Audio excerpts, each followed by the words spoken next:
ఒక చిన్న విషయం ఆలోచించండి. మనం ఏదైనా ఒక చిన్న తప్పు చేసినప్పుడు లేదా అనుకున్న పనిని సమయానికి పూర్తి చెయ్యలేకపోయినప్పుడు మన బ్రెయిన్ వెంటనే పరిస్థితి బాలేదనో లేదా వాళ్ల వల్లే ఇలా జరిగిందనో ఒక సాకు వెతుకుతుంది కదా. ఖచ్చితంగా. ఇది దాదాపు అందరికీ అనుభవమే. అసలు మన సొంత తప్పును అంగీకరించడానికి మన మెదడు ఎందుకంతగా భయపడుతుంది అనేది ఈనాటి డీప్ డైవ్లో మనం మాట్లాడుకోబోయే టాపిక్. బేసిక్గా మన బ్రెయిన్ ఆడే ఈ సాకుల ఆట గురించే ఈరోజు మన చర్చ. వావ్, చాలా ఇంట్రెస్టింగ్ టాపిక్ ఇది. అవును. ఈరోజు మన ముందున్న సోర్స్ ఏంటంటే the combined birth and divine వో ఆఫ్ ట్రాన్స్ఫర్మేషన్, అంటే పరివర్తన యొక్క సంయుక్త జననం మరియు దైవిక వ్రతం అనే ఒక లోతైన ఆధ్యాత్మిక ప్రసంగం. పేరు చాలా పవర్ఫుల్గా ఉంది. అవును. ఇది బాబ్ దాదా అనబడే పరమాత్మకు ఇంకా ఆయన పిల్లలకు మధ్య ఉన్న అనంతమైన ప్రేమ చుట్టూ అల్లబడిన వచనం. వారిద్దరూ కలిసి జరుపుకునే ఒక విచిత్రమైన జన్మదినోత్సవం గురించి ఇందులో ఉంది. అంటే ఇది కేవలం ఒక ఉత్సవం గురించి మాత్రమే కాదు అనుకుంటా. అస్సలు కాదు. మనలో దాగి ఉన్న మానసిక బలహీనతలను ఎలా గుర్తించాలి, మనల్ని మనం మోసం చేసుకునే విధానాలను ఎలా బ్రేక్ చేయాలి అనే విషయాలను ఇది అద్భుతంగా విశ్లేషిస్తోంది. రైట్. ఈ ప్రసంగం ఒక ఆధ్యాత్మిక వచనం అయినప్పటికీ ఏంటంటే ఇందులో దాగి ఉన్న మనస్తత్వశాస్త్రం చాలా ఆశ్చర్యాన్ని కలిగిస్తోంది. నిజమే. మనం బయట ప్రపంచంలో ఎన్ని విజయాలు సాధించినా సరే మన అంతర్గత బలహీనతలతో, అనగా సోమరితనము, నిర్లక్ష్యం లాంటి వాటితో ప్రతిరోజూ ఒక యుద్ధం చేస్తూనే ఉంటాం. ఆ యుద్ధంలో మనం ఎందుకు ఓడిపోతున్నాం అన్నది ఈ గ్రంథం ఎలాంటి మొహమాటం లేకుండా మన ముందుంచుతుంది. కరెక్ట్. సో అసలు దీని వెనుక ఉన్న లాజిక్ ఏంటో చూద్దాం. ఈ చర్చ చాలా ఆసక్తికరమైన ఒక పాయింట్తో మొదలవుతుంది. అదేమిటంటే సృష్టికర్త మరియు సృష్టి ఇద్దరూ ఒకే రోజున పుట్టడం. ఓహో, ఒకే రోజున? అవును. పరమాత్మ మరియు ఆయన పిల్లలు ఇద్దరూ ఒకేసారి తమ జన్మదినాన్ని జరుపుకుంటారు అని చెబుతోంది. సాధారణంగా దేవుడు ఒక్కడే అన్నీ చేస్తాడు, విశ్వాన్ని మార్చే మహాకార్యం ఆయన చేతుల్లోనే ఉంటుంది అనేది ఒక ప్రబలమైన నమ్మకం కదా. అవునవును, అందరూ నమ్మేది అదే కదా. కాని ఈ వచనం దానికి భిన్నంగా విశ్వపరివర్తన అనే మహాకార్యాన్ని సృష్టికర్త ఒంటరిగా కాకుండా పిల్లలతో కలిసి ఒక కంబైన్డ్ రూపంలో చేస్తారని చెబుతోంది. ఈ కంబైన్డ్ బర్త్ అనే కాన్సెప్ట్ వెనుక ఉన్న అసలు ఉద్దేశం ఏమిటి అంటారు? ఇది మానసిక దృఢత్వానికి సంబంధించిన ఒక గొప్ప ఫౌండేషన్ అని చెప్పవచ్చు. మనం సైకలాజికల్గా చూస్తే ఏదైనా ఒక పెద్ద లక్ష్యాన్ని పెట్టుకున్నప్పుడు ఒంటరిగా ప్రయాణించడం చాలా కష్టం కదా. మధ్యలో ఎన్నో సవాళ్లు వస్తాయి. ఎగ్జాక్ట్లీ. నిరాశ ఎదురవుతుంది. అప్పుడు మనల్ని వెన్నంటి ఉండి నడిపించే ఒక అకౌంటబిలిటీ పార్ట్నర్ లేదా ఒక మెంటర్ ఉంటే మన ప్రయాణం ఎంత సులభమవుతుందో ఊహించండి. అంటే భారాన్ని పంచుకోవడం అన్నమాట. కరెక్ట్. ఈ వచనంలో బాబ్ దాదా మేం ఎప్పుడూ మీ వెంటే ఉంటాము, తోడుగా ఉంటాము అని చెప్పడం ద్వారా ఒక అత్యున్నతమైన మానసిక ధైర్యాన్నిస్తున్నారు. మనం ఒంటరి కాదు, ఒక సర్వోన్నత శక్తి మనతో ఎప్పుడూ కంబైండ్ అయి ఉంది అనే భావన మనలోని ఆత్మవిశ్వాసాన్ని అనేక రెట్లు పెంచుతుంది. వావ్, చాలా బావుందిది. అయితే ఈ జన్మదినం కేవలం సంతోషాన్ని పంచుకోవడానికి మాత్రమే పరిమితం కాలేదు. ఇదొక ముఖ్యమైన వ్రతం తీసుకోవాల్సిన సమయమని వచనం స్పష్టం చేస్తుంది. వ్రతం అనగానే మనకు భౌతికమైనవే గుర్తొస్తాయి కదా. అదే కదా.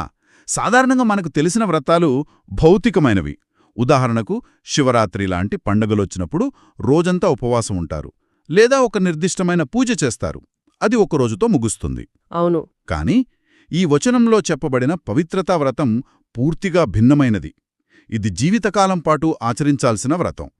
ఈ భౌతిక వ్రతానికి, ఈ మానసిక పవిత్రతా వ్రతానికి మధ్య ఉన్న తేడాను మనం ఎలా అర్థం చేసుకోవాలి? మీరు చెప్పినట్లు భౌతిక వ్రతాలను ఆచరించడం ఒక రకంగా చాలా సులభం. ఎందుకంటే దానికొక స్పష్టమైన కాలపరిమితి ఉంటుంది, ఒక రోజు లేదా ఒక వారమని. మన మెదడు ఆ చిన్న కాలాన్ని ఈజీగా తట్టుకోగలదు అంటారు. కరెక్ట్. కానీ మానసిక పవిత్రత అనేది ఒక నిరంతర ప్రక్రియ. దానికి సెలవు దినాలుండవు.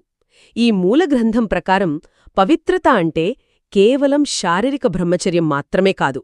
ఓకే, మరి ఇంకేముంటుంది ఇందులో? మానసిక పవిత్రతకు భంగం కలిగించే 5 ప్రధాన వికారాలు ఉన్నాయి. అవే కామ, క్రోధ, లోభ, మోహ మరియు అహంకారాలు. ఈ 5ంటినీ పూర్తిగా వదిలివేయడమే నిజమైన పవిత్రత. అబ్బా, ఇది భౌతిక వ్రతం కంటే 1000 రెట్లు కష్టమైనది కదా. ఖచ్చితంగా. ఎందుకంటే ఇది మన ఆలోచనల స్థాయిలో జరగాల్సిన మార్పు కదా. ఈ పాయింట్ వింటుంటే నాకు మన నిజ జీవితంలో జరిగే ఒక సాధారణ ఉదాహరణ గుర్తొస్తోంది. ఎవరైనా బరువు తగ్గాలని ఒక కఠినమైన డైట్ ప్లాన్ మొదలు పెడతారు కదా. మొదట్లో చాలా స్ట్రిక్ట్గా ఉంటారు. అవును, మొదటి 2 రోజులు బానే పాటిస్తారు. కానీ 3వ రోజుకొచ్చేసరికి ఒక్క చిన్న స్వీట్ తింటే ఏమవుతుందిలే అని, లేదా ఈ ఒక్క రోజుకి ఫ్రైడ్ ఫుడ్ తిందాం, రేపటి నుండి మళ్ళీ డైట్ కంటిన్యూ చేద్దామని తమని తాము కన్విన్స్ చేసుకుంటారు. కరెక్ట్. ఇది చాలా కామన్. ఇక్కడ కూడా కొందరు బ్రహ్మచార్యాన్ని పాటిస్తున్నామంటూనే ఆ కోపం, మోహం లాంటి ఇతర చిన్న చిన్న లోపాలను వదిలేయలేకపోతున్నారని గ్రంథం చెబుతోంది. అసలు మనం ఈ చిన్న చిన్న లోపాల విషయంలో ఎందుకు అంత సులభంగా రాజీ పడిపోతామంటారు? డైట్ ఉదాహరణ ఇక్కడ అద్భుతంగా సరిపోతుంది. బేసిక్గా మన బ్రెయిన్ ఒకేసారి పెద్ద మార్పును అంగీకరించడానికి అస్సలిష్టపడదు. అంటే అది రెసిస్ట్ చేస్తుందంటారా? అవును. అందుకే అది నెగోసియేషన్ లేదా బేరసారాలు మొదలుపెడుతుంది.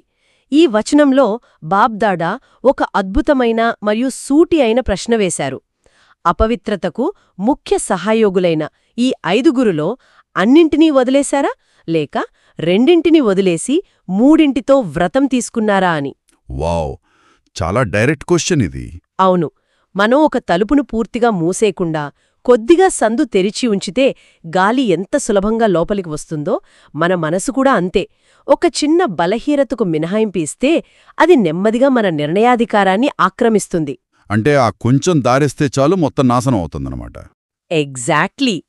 అంశమాత్రంగా లోపం ఉన్నా సరే వారిని సంపూర్ణంగా పవిత్రమైనవారు అని అనలేము అని గ్రంథం హెచ్చరిస్తోంది.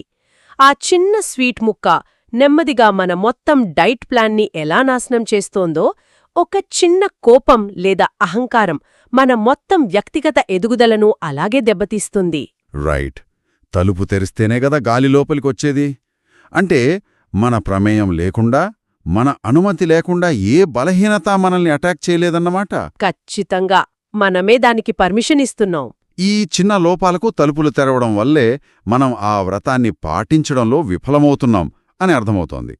ఇక్కడే గ్రంథం గత 70 సంవత్సరాలుగా మనుషులు ఆడుతున్న ఒక ఆట గురించి ప్రస్తావించింది. ఎలాంటి ఆట అది? ఆ ఆట ఏంటంటే సోమరితనం, నిర్లక్ష్యం మరియు సాకులు చెప్పడం. ఈ 3ంటినీ పగటిపూట నిద్రపోవడంతో పోల్చారు. నిద్ర అనగానే కళ్ళు మూసుకుని పడుకోవడం మాత్రమే కాదు కదా. ఇక్కడ ఈ నిద్ర అనే పదానికి అంతరార్థమేమిటి? ఇక్కడ నిద్ర అంటే స్పృహ లేకపోవటం అని అర్థం. భౌతికంగా కళ్ళు తెరిచే ఉంటాం, పనులు చేస్తూనే ఉంటాం, కాని మన అంతిమ లక్ష్యం పట్ల మనం నిద్రలో ఉంటాం. ఓహో, అంటే ఒక రకమైన మత్తు అన్నమాట. అవును. ఈ 3ంటిలో మొదటిది సోమరితనం. ఇది కేవలం శారీరకమైనది కాదు, మానసికమైనది కూడా. ఈ పని తర్వాత చేద్దాంలే, రేపు చూసుకుందాం అని వాయిదా వేయడం మానసిక సోమరితనం. ఇక రెండోది నిర్లక్ష్యం కదా. కరెక్ట్. నిర్లక్ష్యమంటే మన తప్పులు, మన లోపాలు మనకు స్పష్టంగా తెలిసినా సరే వాటిని సరిదిద్దుకోవాలని పట్టింపు లేకపోవడం. కాని ఈ 2ంటికంటే అత్యంత ప్రమాదకరమైనది, మన పతనానికి ప్రధాన కారణం 3వది. అదే సాకులు చెప్పడం. ఈ సాకులు చెప్పడం దగ్గర మనం కొంచెం డీప్గా ఆలోచించాలి. ఎందుకంటే ఇది మనందరికీ ఒక సెకండ్ నేచర్లాగా మారిపోయింది కదా. అవును. మనం ఏ పని చెయ్యకపోయినా వెంటనే ఒక సాకు రెడీగా ఉంటుంది. కానీ ప్రాక్టికల్గా ఆలోచిస్తే ఎప్పుడూ ఇది కేవలం సాకు మాత్రమే కాకపోవచ్చు కదా. ఉదాహరణకు, మన చుట్టూ ఉన్న వాతావరణం నిజంగానే టాక్సిక్గా ఉంటే, లేదా ఎదుటివారు కావాలనే మనల్ని పదే పదే ఇబ్బంది పెడుతుంటే అప్పుడు కోపపడటం సహజమే కదా. మీరు చెప్పేది కరెక్టే. వాళ్ళు అలా చేశారు కాబట్టే నేను కోపపడ్డాను అని చెప్పినప్పుడు దాన్ని సాకు అని ఎలా అంటాం? అక్కడ మన తప్పేముంది? ఇది చాలా బరువైన మరియు అవసరమైన ప్రశ్న. మనం సాధారణ దృష్టితో చూస్తే వాతావరణం బాగా లేనప్పుడు రియాక్ట్ అవడం న్యాయమే అని అనిపిస్తుంది. కాని ఈ వచనం చూపిస్తున్న అత్యున్నతమైన మానసిక స్థితిని మనం అర్థం చేసుకోవాలి. అంటే సైకలాజికల్గా దీన్నెలా చూడాలి? సైకాలజీలో ఒక కాన్సెప్ట్ ఉంది, లోకస్ ఆఫ్ కంట్రోల్ అని. అంటే మన జీవితంలో జరిగే వాటికి నియంత్రణ ఎక్కడుంది అని మనం నమ్ముతున్నాం అన్నది ఇది చెప్తుంది. వాతావరణం లేదా వ్యక్తులనేవి ఒక ట్రిగ్గర్ మాత్రమే. కాని ఆ ట్రిగ్గర్కి ఎలా ప్రతిస్పందించాలి అనే చాయిస్ మన చేతుల్లోనే ఉంటుంది. ఓకే, సో వాతావరణం బాలేదు కాబట్టి నేనిలా చేశాను అనడం కూడా తప్పే అంటారా? వచనమేం చెబుతోందంటే, వాతావరణం బాలేదు, వాళ్లు అలా చేశారు కనుక నేనిలా చెయ్యవలసి వచ్చింది అని అనడం మనల్ని మనం మోసం చేసుకోవడమే. ఎందుకంటే అలా అనడం ద్వారా మన రిమోట్ కంట్రోల్ని ఇతరుల చేతుల్లో పెట్టేస్తున్నాం. మైండ్ బ్లోయింగ్ పాయింట్ ఇది. అంటే మన కోపానికి లేదా బాధకు ఎదుటివారి ప్రవర్తన కారణం అని చెప్పిన క్షణంలో మనం మన శక్తిని కోల్పోతున్నామన్నమాట. ఖచ్చితంగా. మన మెదడు ఎందుకు ఇలాంటి సాకులు వెతుకుతుందంటే, ఇందాక మనం మాట్లాడుకున్న కాగ్నిటివ్ డిసోనెన్స్. మన గురించి మనం ఒక మంచి ఇమేజ్ పెట్టుకుంటాం, నేను చాలా ప్రశాంతమైన వ్యక్తిని అని. కానీ కోపమొచ్చినప్పుడు ఆ ఇమేజ్ దెబ్బతింటుంది. అప్పుడు బ్రెయిన్కి కన్ఫ్యూజన్ వస్తుంది. అవును. ఆ మానసిక అసౌకర్యం నుండి తప్పించుకోడానికి మన తప్పును అంగీకరించడం కంటే నాకు కోపం తెప్పించింది వాళ్లే అని ఎదుటివారి మీద నెపం వేయడం బ్రెయిన్కి చాలా సులభమైన పని. అది ఒక డిఫెన్స్ మెకానిజం. రైట్. మనల్ని మనం ప్రొటెక్ట్ చేసుకోవడానికి ఆడే డ్రామా ఇది. అవును. కానీ ఆధ్యాత్మికంగా ఒక ఉన్నత లక్ష్యాన్ని చేరుకోవాలనుకునేవారు ఈ డిఫెన్స్ మెకానిజమ్స్ని బ్రేక్ చేయాలి. వాతావరణాన్ని మార్చే శక్తి మనకు లేకపోవచ్చు, కానీ ఆ వాతావరణం మన మనస్సును ప్రభావితం చేయకుండా చూసుకునే శక్తి మనకుంది. దాన్ని వదిలేసి సాకులు చెప్పడమే ఈ ఆట. అబ్బా, ఇది ఎంత నిజం కదా! ఆ డిఫెన్స్ మెకానిజమ్స్ని మనం ఎంత క్రియేటివ్గా వాడుకుంటామంటే, మన తప్పును సమర్థించుకోవడానికి వేరే వాళ్ల తప్పులను సాక్ష్యంగా చూపిస్తాం. అవును, వాళ్లు చేశారు గదా, నేను చేస్తే తప్పేంటి అంటాం. ఎగ్జాక్ట్లీ. ఈ గ్రంథంలో ప్రస్తావించిన మరో అద్భుతమైన సాకు గురించి ఇప్పుడు మనం మాట్లాడుకోవాలి. మహారథీలే తప్పులు చేస్తున్నారు కదా, మనం చేస్తే ఏంటి అని. ఇక్కడ మహారథీలు అంటే గొప్ప అనుభవం ఉన్నవారు, సీనియర్లు అని అర్థం. ఓకే. అంటే గొప్ప వాళ్లే దారి తప్పుతున్నారు, నాలాంటి సాధారణ వ్యక్తి తప్పు చేయడంలో వింతే ఉంది అని మనల్ని మనం సమర్థించుకోవడం. ఈ రకమైన ఆలోచన విధానం ఎంత ప్రమాదకరం! ఇది మనం సమాజంలో ఎప్పుడూ చూసేదే. దీన్ని సైకాలజీలో నెగటివ్ సోషల్ ప్రూఫ్ అంటారు. ఇతరులు, ముఖ్యంగా మనకంటే గొప్పవారు తప్పు చేస్తున్నారు కనుక ఆ మనం కూడా ఆ తప్పు చేయడానికి మనకొక లైసెన్స్ దొరికినట్లుగా మన మెదడు ఫీల్ అవుతుంది. మన బలహీనతకు మనమే ఒక సర్టిఫికెట్ ఇచ్చుకుంటామన్నమాట. అవును. కాని బాబ్ దాదా ఇక్కడ చాలా పదునైన లాజికల్ ప్రశ్న అడిగారు. వారు పొరపాటు చేసిన సమయంలో వారు మహారథియా? ఆ పేరుని ఎందుకు పాడు చేస్తారు? ఆ సమయంలో వారు మహారథి కానే కాదు అని. ఎంత పవర్ఫుల్ పాయింట్ ఇది! ఒక తప్పు చేస్తున్నప్పుడు వారి గొప్పదనం, వారి అనుభవం అక్కడేమి పని చేయట్లేదు. కాబట్టి ఆ క్షణంలో వారు సాధారణ వ్యక్తులే. కరెక్ట్. ఆ పడిపోయిన స్థితిని చూసి మనం ఇన్స్పైర్ అవ్వడం లేదా దాన్ని ఫాలో అవ్వడం ఎంత అవివేకం ఆలోచించండి. నిజమే. ఒక వ్యక్తి గెలిచినప్పుడు ఆయనలో ఉన్న గొప్పదనాన్ని చూడాలి. కాని ఆయన పడిపోయినప్పుడు ఆయన చేసిన తప్పును మనకు కవచంగా వాడుకోకూడదు. తన సాధ్యమవుతోంది. వండర్ఫుల్. ఇప్పుడు మనం ఈ సమస్యల మూలాలను, ఆ సాకుల వెనుక మన బ్రెయిన్ ఆడే ట్రిక్స్ని క్లియర్గా అర్థం చేసుకున్నాం. మరి ఈ ట్రిక్స్ని ఎలా బ్రేక్ చేయాలి? దీనికి ఒక సాలిడ్ సొల్యూషన్ కావాలి. అవును. ఈ సాకుల ఆటను శాశ్వతంగా ఆపివేసి నిజమైన పరివర్తన చెందడానికి ఈ మూల గ్రంథం చూపిస్తున్న ఆచరణాత్మక పరిష్కారమేమిటో చూద్దాం. ఈ పరిష్కారాన్ని చెప్పే ముందు గ్రంథం మన ఐడెంటిటీ గురించి ఒక ముఖ్యమైన ప్రశ్న అడుగుతుంది. ఏంటా ప్రశ్న? ఈ మార్గంలో ఉన్నవారు తమని తాము బ్రహ్మకుమారులు అని పిలిపించుకోవాలా, లేక ఇంకా పురుషార్థి కుమారులు అని పిలిపించుకోవాలా అని. ఇక్కడ పురుషార్థి అంటే నిరంతరం ప్రయత్నం చేసేవారు అని అర్థం వస్తోంది. ఓకే, ఎఫర్ట్ మేకర్స్ అన్నమాట. అవును. అయితే పురుషార్థి అనడంలో తప్పే ఉంది. ప్రయత్నించడం మంచిదే కదా. ప్రయత్నించడం ఖచ్చితంగా మంచిదే.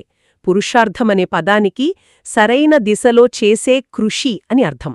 కాని ఇక్కడ సమస్య ఏమిటంటే, నేనింకా ప్రయత్నిస్తున్నాను కదా అనే పదాన్ని ఒక రక్షణ కవచంగా వాడుకోవడం.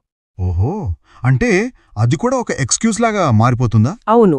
ఎవరైనా మన లోపాన్ని ఎత్తి చూపిస్తే, నేనింకా పురుషార్థిని, ఇంకా నేర్చుకుంటున్నాను, తప్పులు జరగడం సహజమే అని చెప్పడం ద్వారా మళ్లీ మన బ్రెయిన్ ఇంకొక కొత్త సాకును సృష్టిస్తోంది.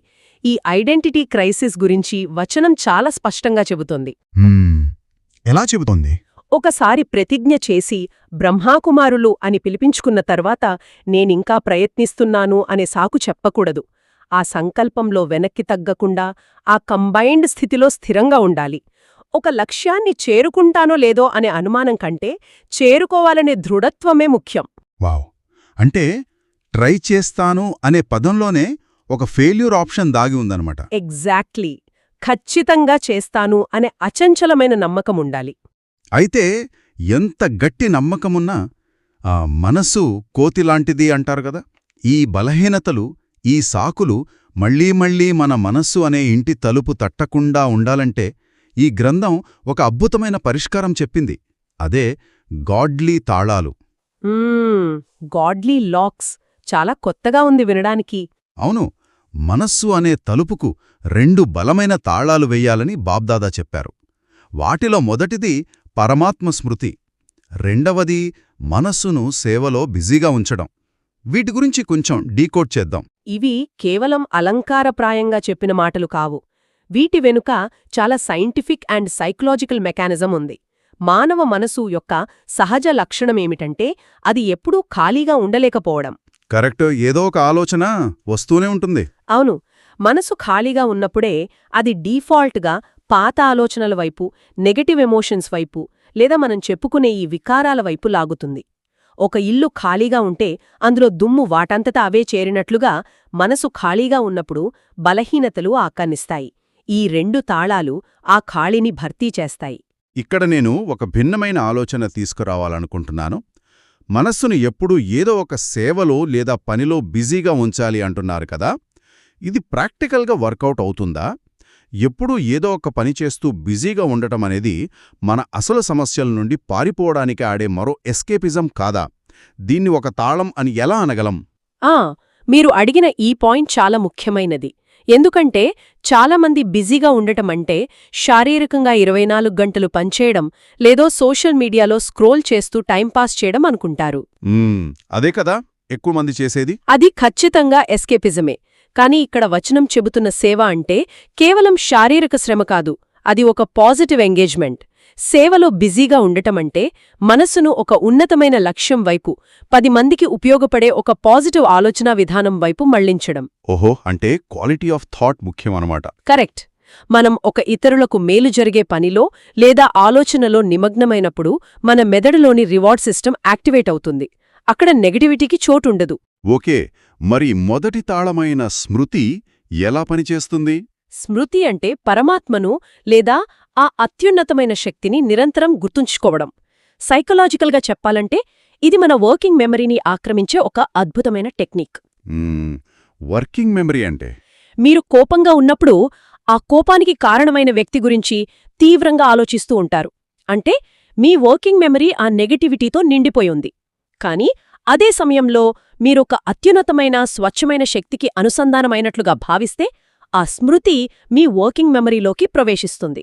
అంటే నెగటివిటీని పాజిటివిటీతో రీప్లేస్ చేస్తున్నాం. ఎగ్జాక్ట్లీ. మెదడు ఒకేసారి 2 తీవ్రమైన వ్యతిరేక ఆలోచనలను పట్టుకోలేదు. కాబట్టి ఈ పాజిటివ్ స్మృతి అనే తాళం పడగానే ఆ సాకులు లేదా వికారాలు బయటపడిపోతాయి. ఇది కేవలం తలుపు మూయడం కాదు, మనస్సును ఒక పాజిటివ్ ఎనర్జీతో నింపే ప్రక్రియ. అమేజింగ్.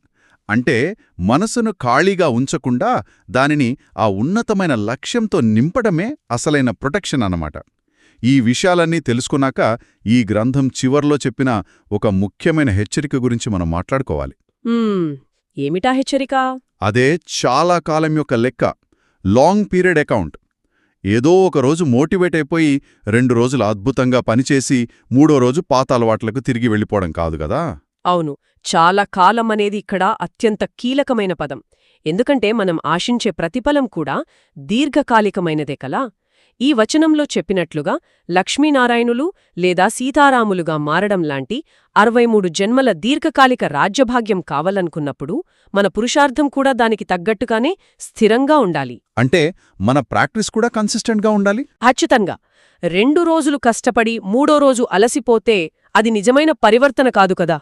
ఎవరైతే తమ ప్రయత్నాన్ని, ఆ పవిత్ర వ్రతాన్ని సుదీర్ఘకాలం పాటు ఎలాంటి సాకుల లేకుండా స్థిరంగా కొనసాగిస్తారో వారే అంతటి దీర్ఘకాలిక ప్రాప్తికి అర్హులవుతారు అని గ్రంథం తేల్చి చెబుతోంది. దీన్ని బట్టి చూస్తుంటే ఇలా జరిగింది, వాళ్ళలా అన్నారు, వీళ్ళిలా చేశారు, వాతావరణం బాలేదు అనే పాటలిక కట్టిపెట్టాల్సిన సమయం ఆసన్నమైందని స్పష్టంగా అర్థమవుతోంది. నిజమే. ఆ ఎక్స్క్యూజెస్ బుక్ని క్లోజ్ చెయ్యాలి. అవును, ఆ సాకుల ఖాతా పుస్తకాన్ని పూర్తిగా క్లోజ్ చెయ్యాలి.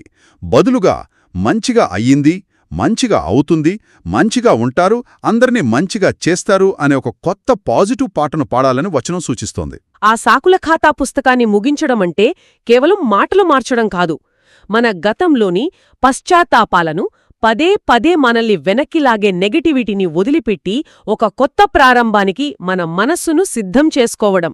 అద్భుతం. ఇక్కడే మనం మొదట్లో మాట్లాడుకున్న కంబైన్ బర్త్ యొక్క ప్రాముఖ్యత తెలుస్తుంది.